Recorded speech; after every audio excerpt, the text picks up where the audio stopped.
Di tengah komuniti yang berkembang pesat, berdirinya sebuah sekolah yang menjadi nadi pendidikan setempat.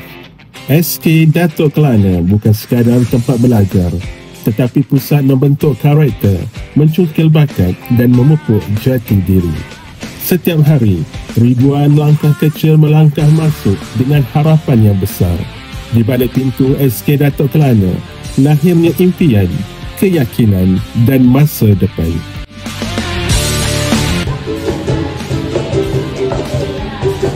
Inilah tempat di mana murid dibimbing untuk mengenal potensi, melangkah berani dan menjadi insan yang memberi manfaat kepada dunia.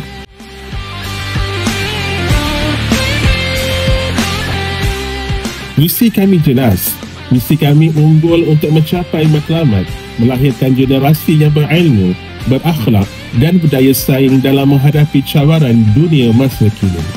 Inilah arah tuju sekolah dalam membentuk masa depan yang gemilang. Saya berasa begitu bangga kerana memiliki guru-guru yang berkomitmen yang tinggi dan mencungkil bakat murid-murid di dalam bidang co-curriculum.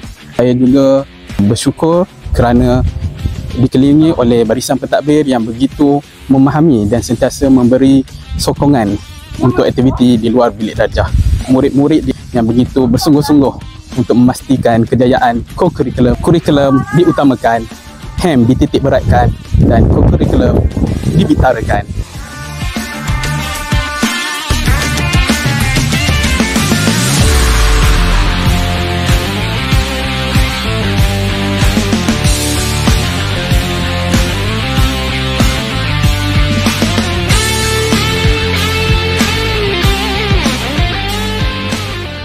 Kami komited dalam melahirkan murid yang bukan sahaja cemerlang dalam akademik tetapi juga berakhlak tinggi, berdisiplin dan mempunyai daya saing yang tinggi. Semoga usaha ini menjadi pemangkin ke arah kecemerlangan keseluruhan warga SK Datuk Kelana. Stride to success.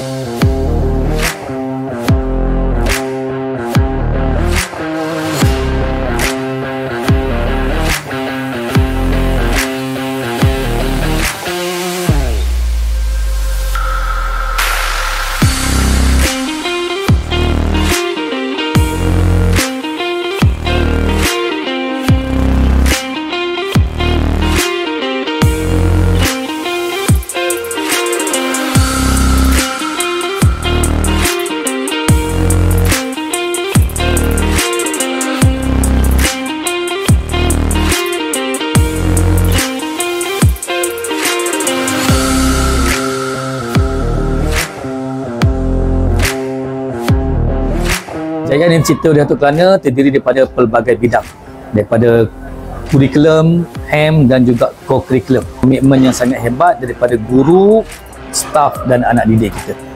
Semua kejayaan ini adalah hasil titik peluh daripada guru-guru yang begitu hebat melatih anak-anak didik kita tanpa mengira penat lelah. Apa yang saya harapkan, segala sumbangan yang diberikan itu dapat menghasilkan anak-anak yang bijak, anak yang baik lagi cerdik. Yang sangat hebat dicipta sehingga ke peringkat antarabangsa. Semoga guru-guru dan staf sentiasa memiliki semangat yang tinggi untuk membina kejayaan pelajar kita.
Young boss, young boss. We did it. Started from the bottom, now we both undefeated. Young boss, young boss. We did it. Two men don't swag out, shine the boogie, baby. Young boss, young boss. We did it. Started from the bottom, now we both undefeated. Young boss, young boss. Saya jurulatih kriket SK Datuk Kelana. Mudah-mudahan sekolah Datuk Kelana terus cemerlang dalam bidang kriket. Leave your marks.